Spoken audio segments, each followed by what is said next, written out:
पंतप्रधान नरेंद्र मोदी यांच्या निवासस्थानी बैठक सुरू आहे। बैठकीला भाजप अध्यक्ष नितीन नबीन, केंद्रीय गृहमंत्री अमित शाह आणि संघटन मंत्री BL संतोष उपस्थित आहेत।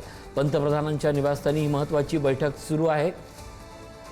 शिवाजी काळे आमचे प्रतिनिधी आपल्यासोबत जोडले जात आहेत। शिवाजी, पंतप्रधानांच्या निवासस्थानी एक महत्त्वाची बैठक सुरू आहे, काय अपडेट?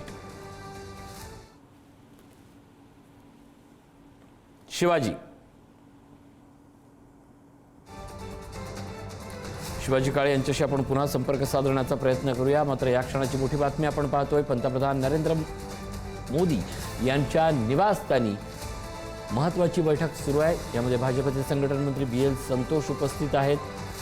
त्याचप्रमाणे महत्त्वाच्या असणाऱ्या या बैठकीसाठी भाजप अध्यक्ष नितीन नबीन आणि केंद्रीय गृहमंत्री अमित शाह देखील उपस्थित आहेत। पंतप्रधानांच्या निवासस्थानी या क्षणी सुरू असणारी ही महत्त्वाची बैठक संघटनात्मक बदल की राजकारणातली आणखी नवी मोठी घडामोड याकडे सगळ्यांचं आता लक्ष लागलं आहे।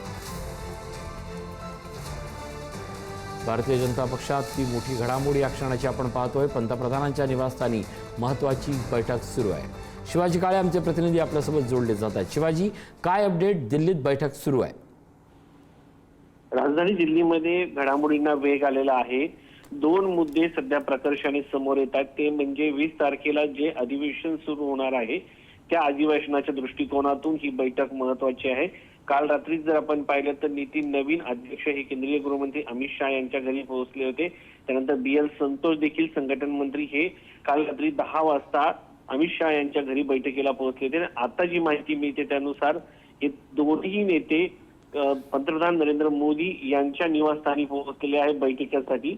एकंदरीत जर पाहिलं गेलं तर आता ही बैठक अत्यंत महत्त्वाची आहे। अधिवेशनाच्या तोंडावरती ज्या पद्धतीने महत्त्वाची विधेयकं जी समोर दिसतात, एक म्हणजे डिलिमिटेशन, दुसरं म्हणजे पंतप्रधान, त्याचबरोबर मुख्यमंत्री, त्याचबरोबर मंत्री यासारखे जे महत्त्वाचे पदाधिकारी आहेत, महत्त्वाचे नेते आहेत, अशांना पदावरून हटवण्याच्या संदर्भात जे विधेयक आहे, जे सध्या संसदीय समितीकडे देण्यात आलं होतं, त्या विधेयकाच्या संदर्भात देखील चर्चा होऊ शकते आणि हे दोन्ही विधेयक आगामी पावसाळी अधिवेशनात चर्चेला येऊ शकतात। तिसरा महत्त्वाचा मुद्दा ज्याच्याकडे सर्वांचं लक्ष आहे ते म्हणजे मंत्रिमंडळ विस्तार आणि चौथा म्हणजे सध्या जंतर मंतरवरती सुरू असलेलं सोनम वांगचुक यांचं आंदोलन, ज्याच्यामध्ये केंद्रीय मंत्री धर्मेंद्र प्रधान यांच्या राजीनाम्याची मागणी केली जाते। या सगळ्याच्या पार्श्वभूमीवरती ही बैठक महत्त्वाची आहे आणि या बैठकीमध्ये साधारणपणे आगामी काळामध्ये नक्कीच एकूणच या सगळ्या बैठकीकडे आपलं लक्ष लागलं आणि नेमकं काय घडतंय